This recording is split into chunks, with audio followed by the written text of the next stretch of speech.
So just real quick, Rosas, the effective date was July 1st, 2015. The site inspections occur once every quarter. There's currently 104 provisions of the implementation plan. Next. The implementation of the new use of force policies, training on new use of force policies, and then we'll talk about the discussion points that are addressed in further detail on some of the subsequent slides that we have.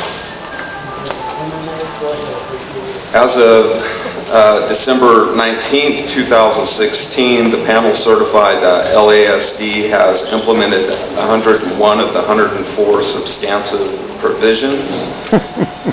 We started the revised compliance measures have been agreed to, and the department will be assessed on those during the second quarter of 2018. The 101 provisions that have been implemented are currently being reviewed by the monitors. The other three that have not been implemented have to do with the early warning system, and most of that has to do with some technology issues that we're still working through. We're hoping to have those completed here shortly so the monitors can approve those. Implementation of the new use of force policies. Those were agreed to in December 1st, 2015, and then the use of force manual, volume 7, was agreed to October 16th, 2015, after discussions and negotiations with the monitors. This slide depicts where we're at with the custody division as far as training. The new custody division force policy, currently 3,699 individuals have been trained. You'll see or notice some of the refresher training is where we're lacking at this point, but those were only implemented in November of 2017, and those fall within a 1-year or 2-year period. So we'll continue to get better with those numbers. It's just kind of in the early implementation of those policies at this point. This is probably the slide that depicts the most and what we need to speak about mostly here, and this is the use of force statistics and trends in the jails since April 2017 through March of 2018. And I'll bring or point you to a couple different portions on this slide. The green is the Category 1 use of force that we've spoken to many times. The gold or yellow are Category 2, and then the red, which would be the most important to look at here, are the Category 3 use of forces, which would be our most serious. As you recall, the Category 1s, we negotiated with the monitors to start reporting those in a different manner. So in October of 2017, we added an additional category, which is our non-categorical incidents, which are traditionally, some folks call them wiggle force. It was almost no force at all, but what was occurring, it was keeping our sergeants from doing supervision and doing more paperwork. And so the monitors agreed with us, and so we started that in October 2017, which has reduced our Category 1 use of forces. That's how they play. And then the most significant portion here, which I think all of us need to look at, are those Category 3s, which are pretty much non-existent. There were 2 in the past reporting period, and those were those use of force issues that used to occur quite frequently in the jails, which are no longer occurring. The last slide really speaks to the administrative investigations that have occurred. And as you see, the investigations for incidents which occurred at Men's Central Jail, Twin Towers, and IRC, which is what the Rosas lawsuit requirement as far as monitoring is. As of 5/7/2018, there have been 5 open cases. All are still pending. 2 are at the Internal Affairs Bureau, 3 are at the unit level. There are currently none that have went to criminal investigations at this point in time. And so just a couple of additional comments that I would like to make that the monitors put in their last report, which I think is significant to show the progress that have been made in the jails. And these are quotes from their reports that there are no allegations of multiple deputies being involved in beating of inmates or using force to retaliate against inmates. Serious Category 3 uses of force are almost non-existent, and inmates continue to comment on the changes in the use of force at the jails from the old days. So which I think that displays what the progress that's being made in the jails. We continue to improve on our tactics. We continue to improve on our training. And that completes my report back at this point. Okay. Thank you very much. Thanks for the report. We'll have some questions and comments, beginning with Supervisor Barker. Thank you, and thank you for that report. It's great to see that the Category 3, you haven't had any incidents in the last 6 months. Correct.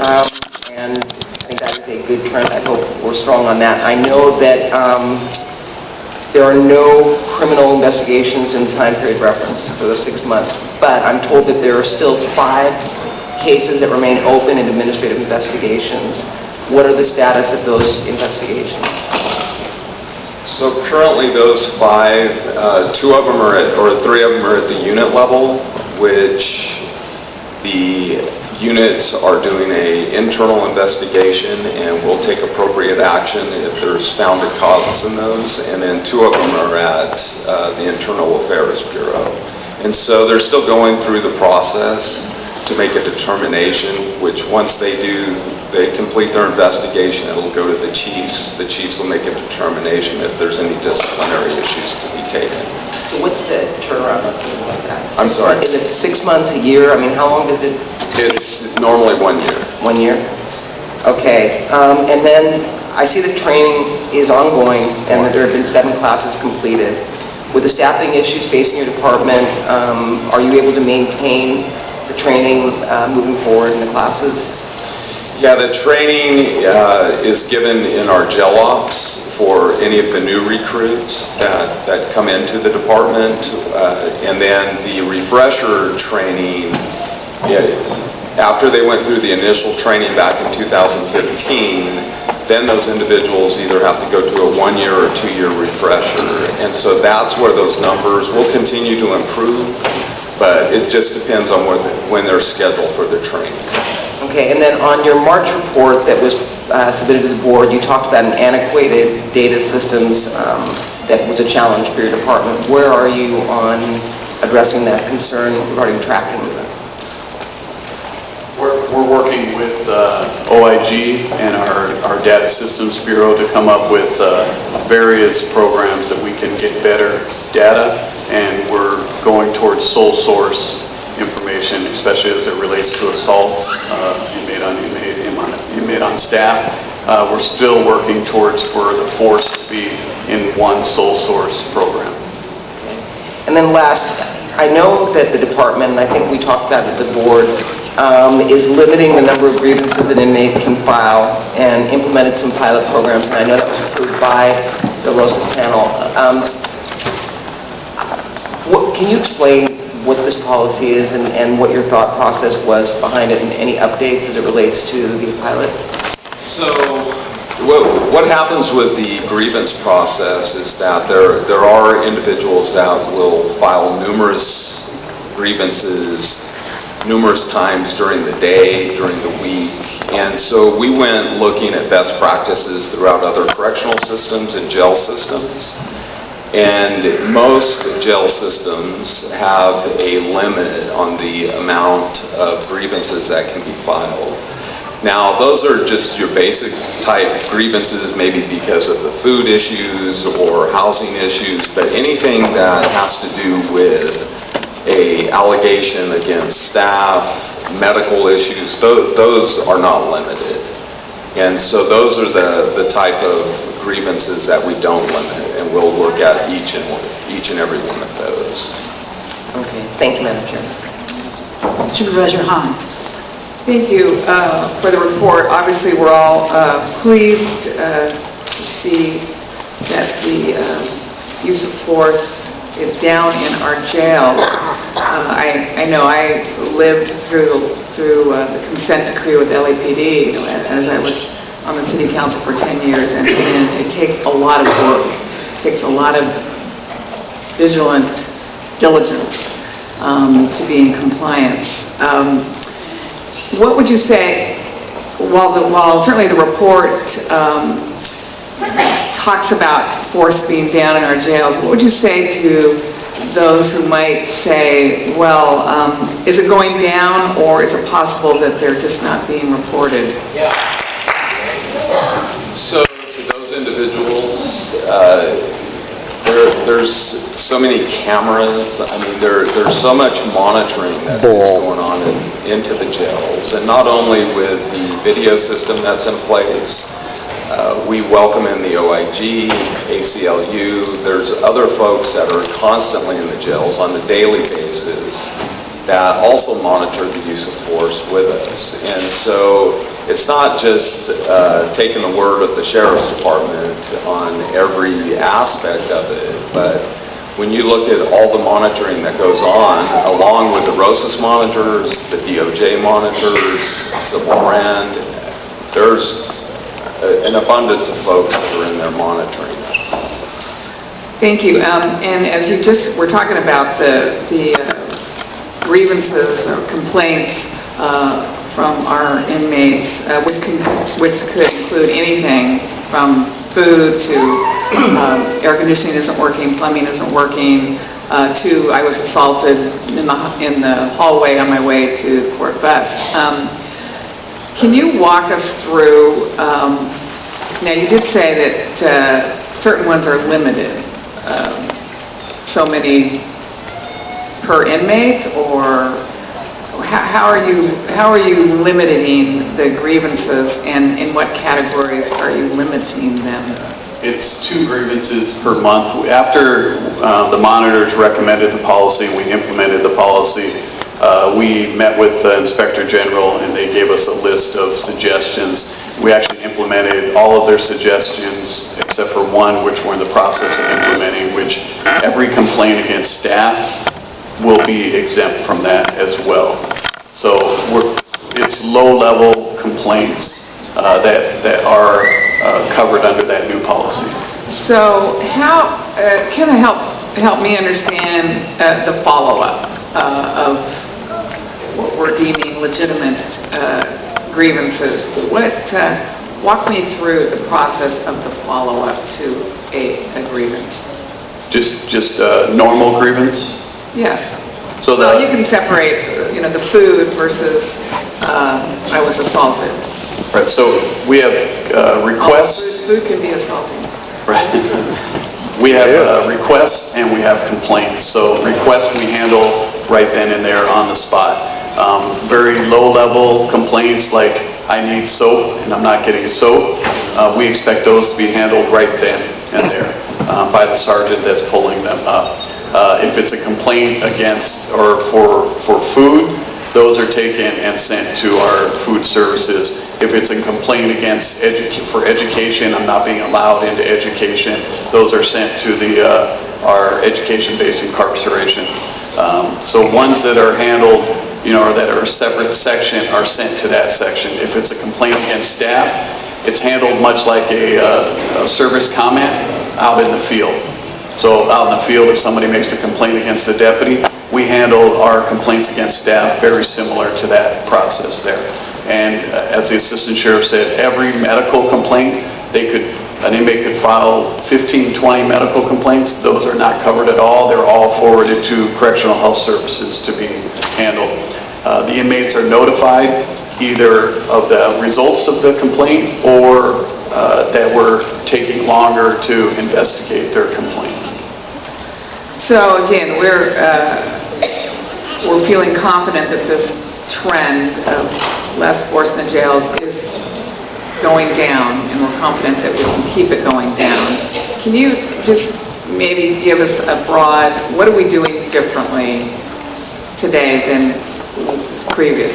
So I think what a lot of it is just more of a service type atmosphere in those jail systems. And what I mean by that is a individual that is receiving the appropriate medical care and mental health care, and the individual that is programming is less likely to be involved in force incidents because they have hope, they have something to look forward to.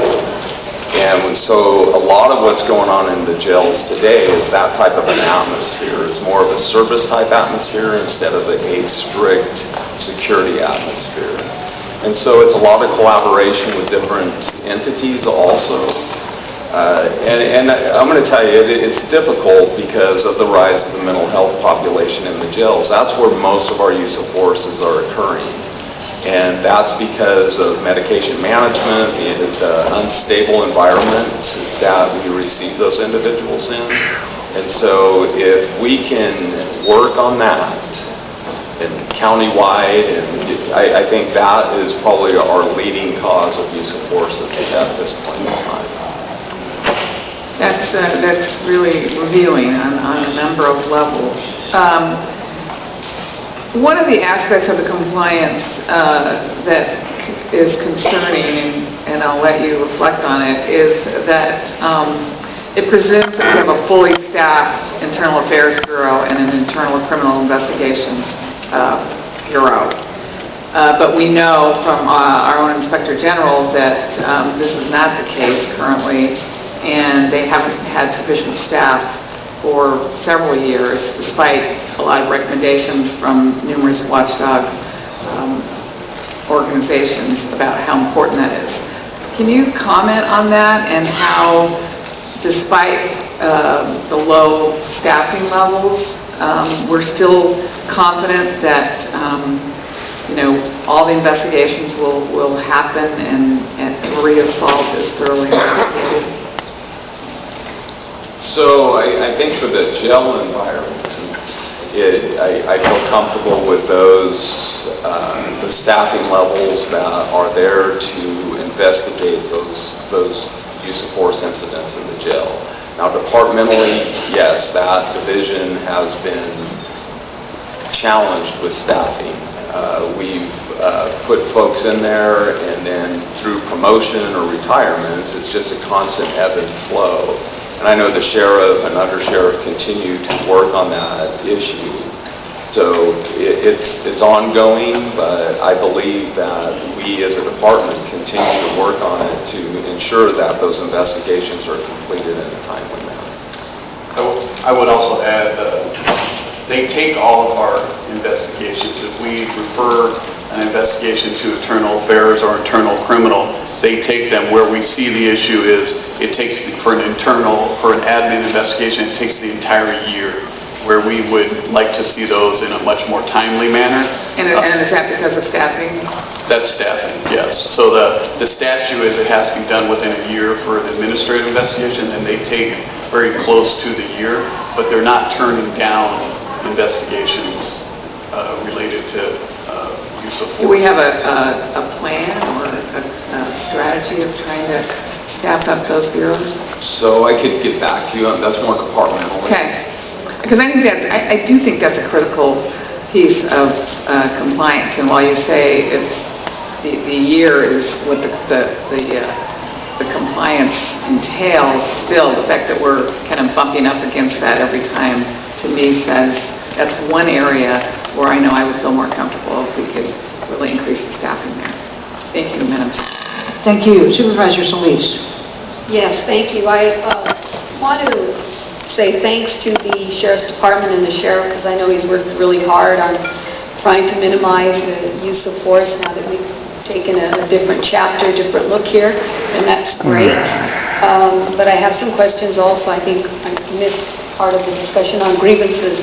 But how are you handling those when you, I heard you say a little bit about those that are sent off to different personnel for different items, education and what have you, and if there's medical issues. But I'm wondering how long does it take to resolve those more serious grievances, and do you have categories for any of that? I mean, can you shed some light on how that's categorized, how you set a standard for that? So we don't categorize them other than a complaint against staff.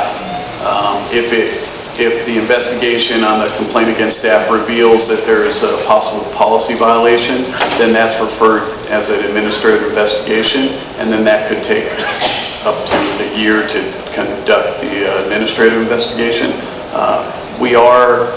I will not say that we've solved our grievance problem. We are still struggling, and a lot of it relies on is related to the technology, which we're trying to push out the technology and get away from paper as much as we can, which will expedite the investigations and give us a better result of where we are. When you deal with paper, the inmates write the complaint on a grievance, they turn it in, the sergeants have to collect it and then scan it. It's very cumbersome for the amount of complaints that we get. But we are going through them. Where the policy is we're getting back to the inmates within 15 days. I won't say that we're on that right now. We haven't reached that goal yet with all of the complaints. The ones that take longer are the complaints against staff because it's a much more cumbersome investigation that's handled, like I stated, just like an investigation out in the field when a citizen complains against a deputy. So it can be a lot of interviews and reviewing video to see if the allegation actually occurred. So given that some inmates are with us longer than others, say if I was interested in an education class, something that I know I'm going to be there maybe 2 years or something, and I'm not getting in the class, what are you using in terms of monitoring that to make sure that while they're with us, that something is being done, that they are being addressed, or we're giving them a response back, the class is full, or what is it that you actually do? So low-level complaints such as that, which borders on a request or a complaint of why they're not getting to class, we're doing very well with those type of grievances, where we're getting back to them with the reason why or getting them into a class. And those, we are using a computer system that we are engaging, and the system works if everything is entered in properly, and that's where we're trying to get it electronically right from the inmate, so then there's no human error. It'd be good to see the categories. So you've already talked about some of the departments where you're sending these grievances to, but if the board could get that back, so we kind of have an understanding of where we're doing, how we're doing, actually, and if we're accomplishing our goals there. But you said something also that kind of sparked my interest here, and that is that we know we have a large increasing number of people that have mental illness that are in our care. And so how does that person then navigate if they are incapable of maybe articulating that to staff? Who's the ombudsman? Who's the middle person There to is help none. that individual? Because we're seeing more, it's persistent. So what is your solution? The main person that will give us grievances from inmates in our mental ill population is their clinicians, the mental health staff. come on. If they're not able to complain to the deputy, and a lot of them do complain, still fill out complaints, but if they're, especially the inmates in the high obs or the most acutely mentally ill, they see clinicians, they see psychiatrists, psychologists, so they have those avenues to complain. And we have meetings, disciplinary meetings with medical, mental health, and custody to talk about individual inmates, and that's where those will come up. And I know in the past we've had issues with even our own professional staff not providing the best care. We've tried to, I believe, remove those impediments. I've been in there. Is that my understanding? When we have had staff that have not provided the best care. I mean, that's also something that's really critical, I think, that while we have these individuals, that we try to not make them sicker, so to speak. Right, and so I think DHS staff would be better to answer that question, but I know with working with Jackie Clark, our chief of medical care in the jails, that's a constant challenge of hers, is to ensure that the inmates are getting the quality of care that they need. And so, yeah, that is It's a challenge. It is a challenge. And we know that. Madam Chair, I wanted to ask the OIG if you'd come and answer some questions very quickly. Mr. Huntsman, welcome. I'm taking your bar license, You've been engaged with us now for several years on this topic with respect to the changes that we're going through now with the Sheriff's Department, the new sheriff there.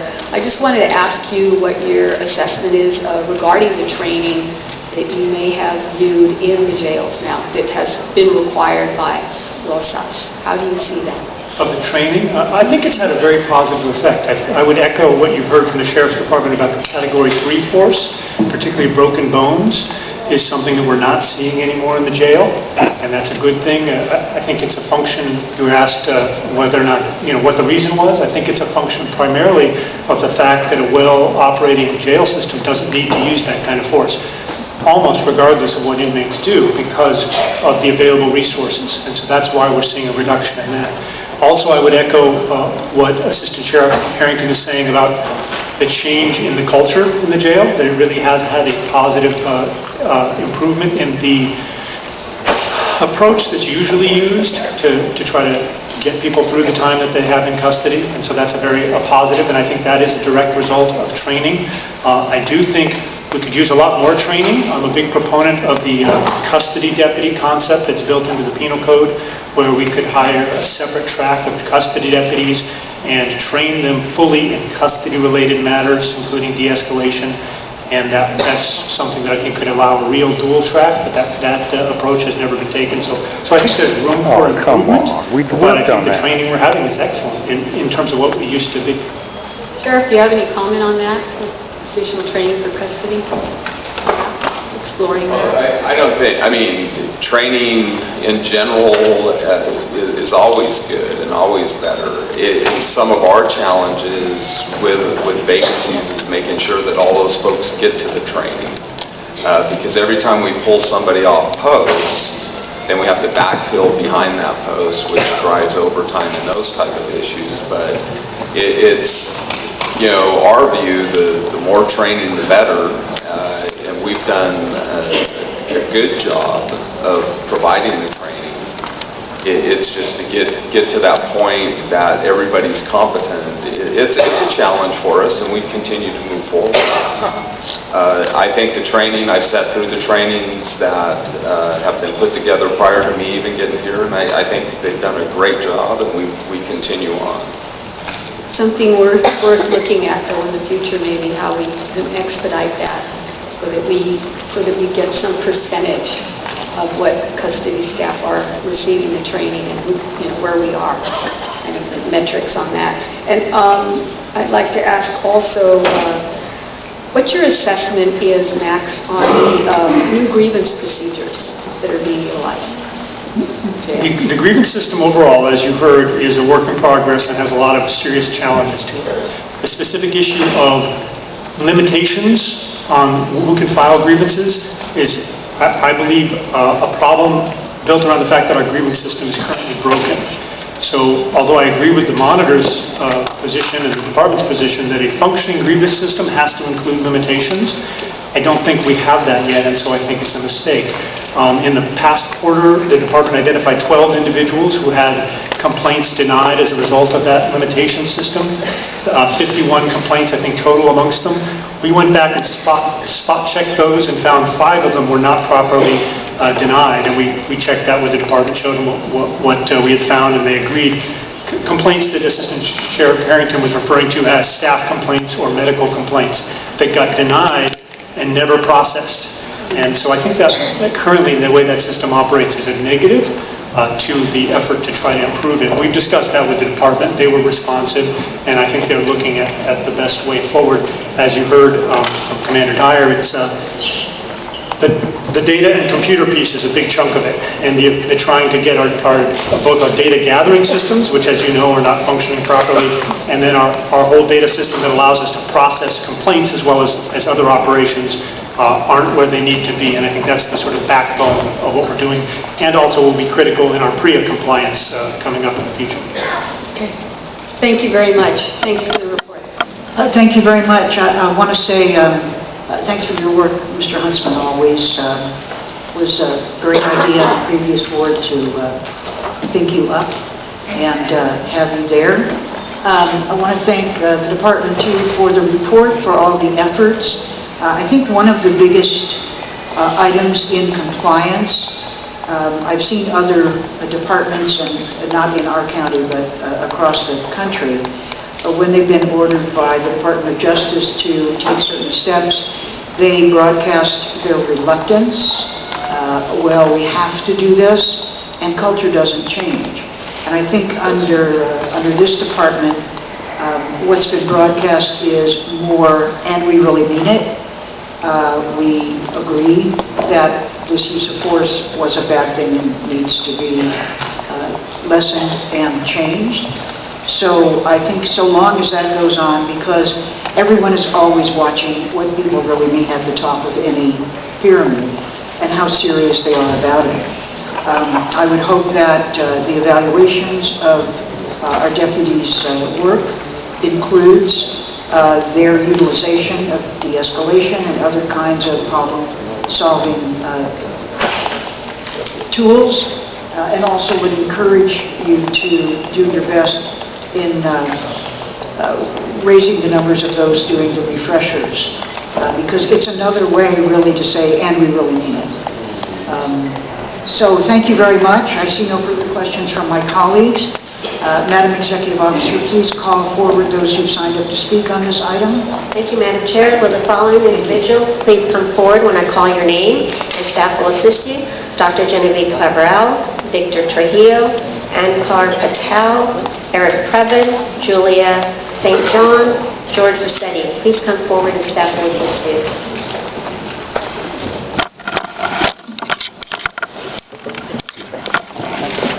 Welcome.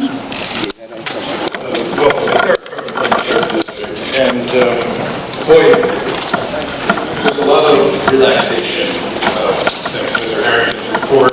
Mr. Huntsman, as you say, is doing an adequate job of reinforcing everything that they say. But there are some real red flags. Yeah, Not have a functioning grievance system after so many years is beyond the pale. It is not a technological issue. It is a systemic problem that we will not have credible reports move up to a level where they get dealt with, which makes it very hard to believe that things are going as well as they have, especially subsequent to your changing the system to one of the most absurd systems I've ever seen, where it does not even really specify which facilities, and the uses of force could be all in one section for all we know. I mean, this is an embarrassing report, and it's also completely inaccurate because it says at the end that there's been no custody criminal investigation. We all read about Scotty, who was at, but CRDF is not in the group that we're looking at. But that's a place where we have real exposure if that happened, as they say it did, allegedly. And I expect that it did. And we also have PREA issues up the yin-yang, which we had a test little run to see. And now our goal seems to be to put more IAB people in there. I mean, that is insane. We don't need independent investigation. Internal investigation. What we need is, as Miriam Krinsky said, a kind of golden key access. And I get very upset when I hear about the monitoring, because the monitor is your lawyer, number one, Richard Troyan, working on the next contrition letter. And Mr. Huntsman himself, I mean, this is a guy who goes over to the big jails sporadically is an exaggeration, okay? They are not there enough. And Sybil Brand being there is terrific, but what do they do? I mean, this is not a good area, I have to tell you, and I'm upset because we see a number that's posted since 2015, 101 out of 104, still clicking along. What? What do they mean? We need to have reports where we understand what's going on. And how many people are making it to classes? And what about dental work? Thank you. Thank you. Beautiful. Next speaker, please. You want to go? Hello, my name is Ankur Patel.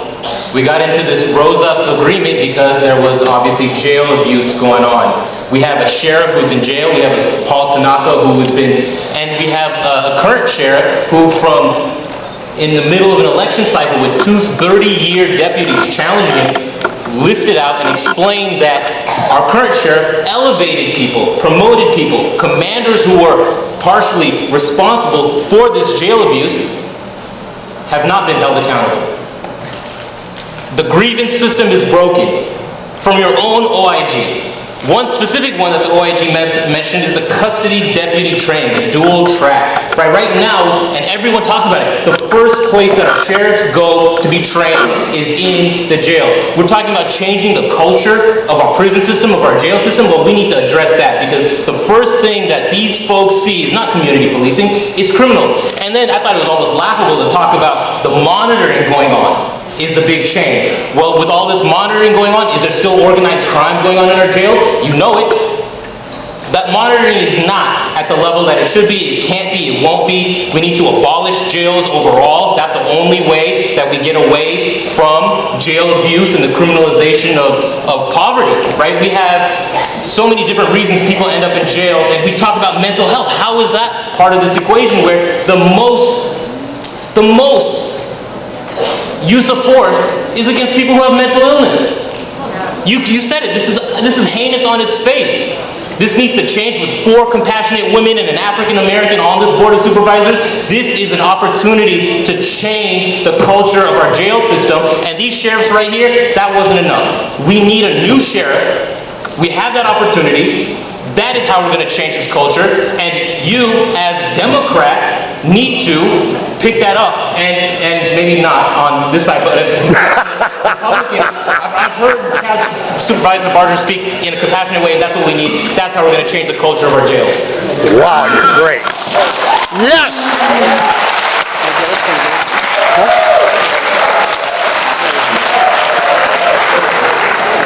Okay, it's hard to play your audience, but don't draw if you don't mind.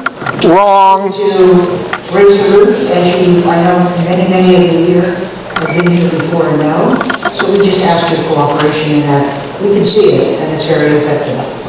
Thank you. Next speaker. Good morning. Sorry. I'm talking for Julie St. John. She's a mother that her son was arrested in Palmdale. You mean that she ceded her time to you, or? It's her time. I'm talking for her because she's on schedule. Yeah, she ceded her time to him. Okay, is that all right with you? Yes. Can you give him the full time too, the full minute? I'm sure it's not your time to speak yet. I want to make sure he gets his time. Oh, well, Rule of order. I can pull that one. Rule of order. you're using your own time right now. No, not Robert's Rules of Order. No, we use Robert's Rules of Order. We use Oh, really? You say you do? our own order procedures, and when we stop, I'm going to... You have to follow the law. That's what you want to do. I'm going to show you the law, Sheila. Like I did David Holmquist. Want to give you on the nose. I'm a better lawyer than you are.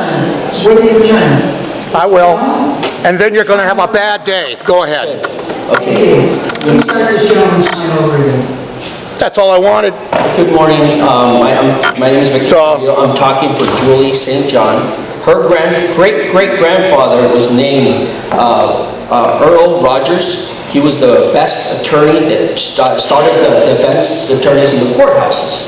And she was home alone at 11:30 at night. Palmdale Sheriffs came and took her son away and arrested him, saying he was 2 years older. They abused him in the system, and she spent years, 15 years. They charged her for money she couldn't get. She couldn't get no assistance. It's really sad this is going on. The officer said that the kid was born in '87 when her son was born in '89. And the officers, threatened her to arrest her. Her child was only 5 days old. And it's a very, very sad situation because I've known her since her child was born.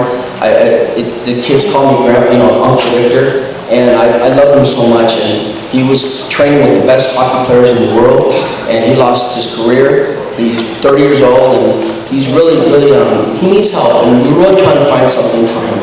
And to see this mother, I told her, I want you to talk to the district 3 because in District 5 I was not being, and I want someone that really listens to her. She's an American. She comes from all her family were very educated people from the best schools in the country.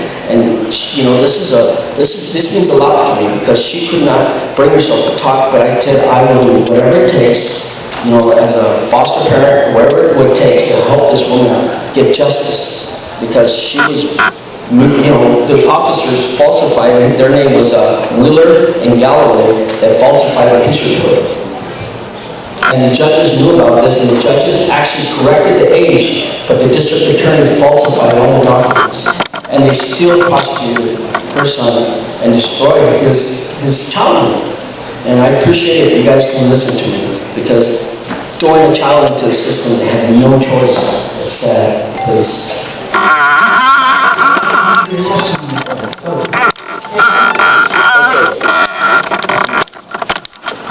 1 minute for me. Okay? You're a criminal operation here like LA Unified. You all want to see how crooked it is? Here's the letter from Chief Beck saying he can break any law in the book in Wickham. You're going to the state bar. And you idiot from the OIG, for putting my life in danger, you and he are going to the state bar and you're going to lose it all. I've been in your filthy jails, in the psych ward, refused toilet paper, toothpaste, everything. You don't watch anything in there. I watched you chain a man up for 5 hours that declared himself suicidal. And if you laugh at this again, Solis, you've already messed it up. Because when I went to the auto parts store, they watched you laugh at me talking about a man dying in that jail. And why don't we pull the video so you can see how I saved a man from dying while the sheriffs and medical were yelling at me to let him die. And then another stupid sheriff decides he's going to show the black and brown brothers how he can trash a white boy. And the G said, we've seen Santa Claus too before on TV. So here's your public information request in public and the Chief Beck letter, and you are going to stop your corruption. Mr. Trujillo, you're on your own time now, is that correct? All right, 2 minutes.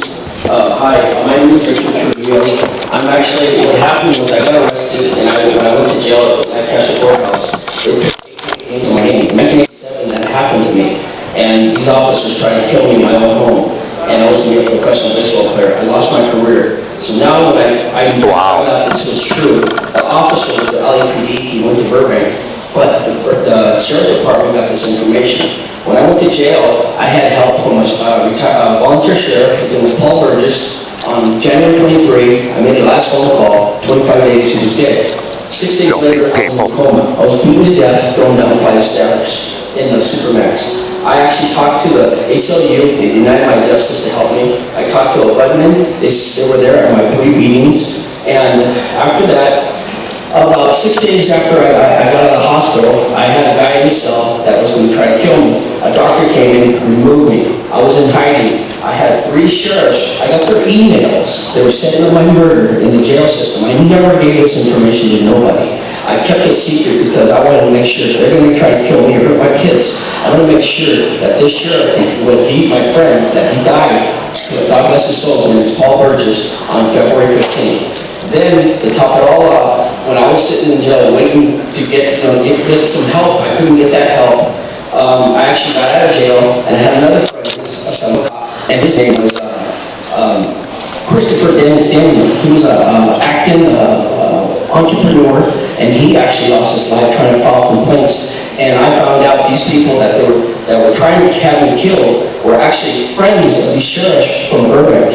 And I actually proved it because one of these officers was a Marine officer, and one of my cousins killed him. He was trained by the Sheriff's Department, and I can prove it because his name is actually documented. And this officer was killed It was an honest officer, and no one knew why he got killed. I'm sorry. Thank you. I think that's all we were asked to speak on this item. This was a report presented... You don't care, do you? to the board. You're another rotten reporter like the Times. I'm gonna fix you, lady. Let's move down to item... Pop Victor. It's too fucking sad. Thank you. Welcome. Where's my stuff? There it is. So on these items regarding... I'm not doing too good right now. For new equipment, Mr. Logan, do you wish to